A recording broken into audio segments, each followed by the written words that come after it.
การปลูกข้าวกระน้อยระดับนี่มันเป็นสิ่งหนึ่งที่เฮ็ดให้การสืบทอดเป็นมรดกของพวกเขาเพราะว่าตัวนี้เป็นสิ่งที่ว่า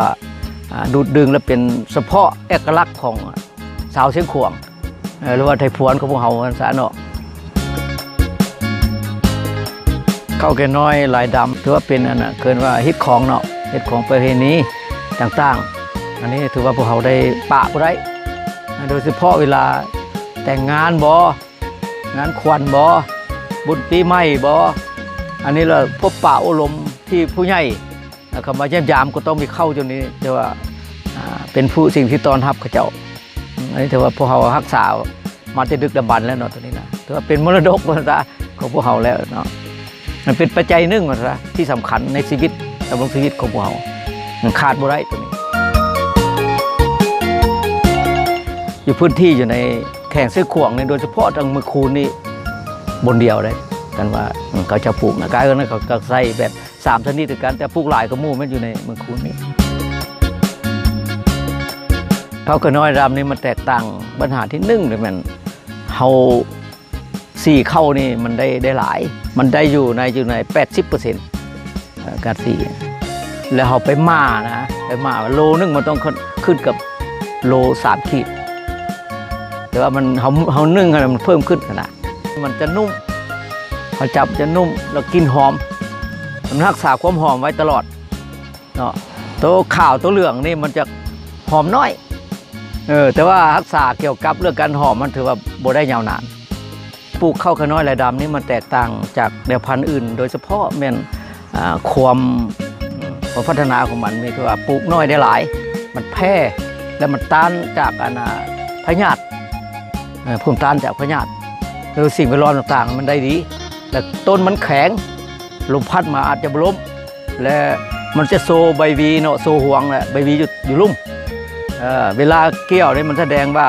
เขาจะมีกลิ่นหอมไปทั่วทุ่งนาโลดเคล็ดลับเกี่ยวกับปลูกข้าวกระน้อยระดับนี้เนาะอันเรื่องพวกเขาเนี่ยมันรักษาดินเนาะดินนี่ให้มัน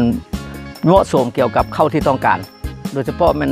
อาหารเนาะโดยเฉพาะอาหารของข้าวนะไม่ยั้งกับพุ่นซัดเนาะเขาต้องใส่ให้มันสม่ำเสมออันที่2มาแล้วน้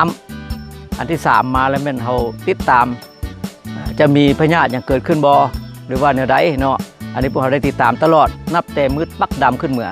เนาะจุดพิเศษของข้าพเจ้าเลยมันปลูกข้าวไรดำนี่โดยเฉพาะมันเห็ดกากีดเดียวอันนี้เพราะว่าเห็ดมันแพร่ได้หลายข้าวก็ได้น้ำหนักดีเฉลี่ยได้ในการปลูกข้าวไก่น้อยดำนี่ถือว่า5 ต้นขึ้นเหมือต่อ1 เฮกตาร์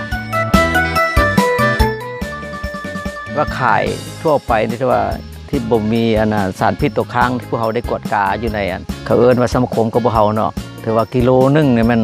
ข้าวสารมัน 8,000 กีบต่อ1 กิโลกันข้าวเปลือกกันเป็น4 ถึง 5,000 กีบข้าวกระน้อยโตสีขาวหั่นก็พอเพียงแต่ว่า 6,000 กีบเนาะตัวแดงก็เป็น 5,500 ถึง 6,000 ก็เท่านั้น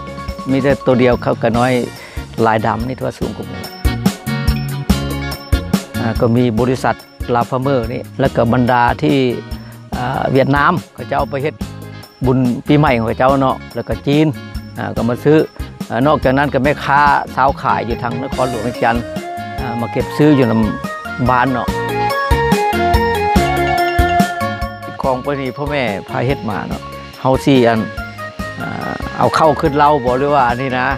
เนาะแต่ละปีต้องเฮ็ดบุญกองเข้าที่เอาเข้าขึ้นมาแล้วเนาะแล้วเข้าเกินเข้าแย่น่ะพวกเขาก็ได้สู่ขวัญแล้ว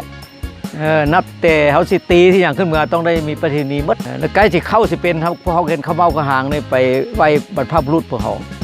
เอาเข้าแค่น้อยแหละเฮ็ดข้าวเมากระหางเลยเนาะเฮ็ดกระต้มขนมไ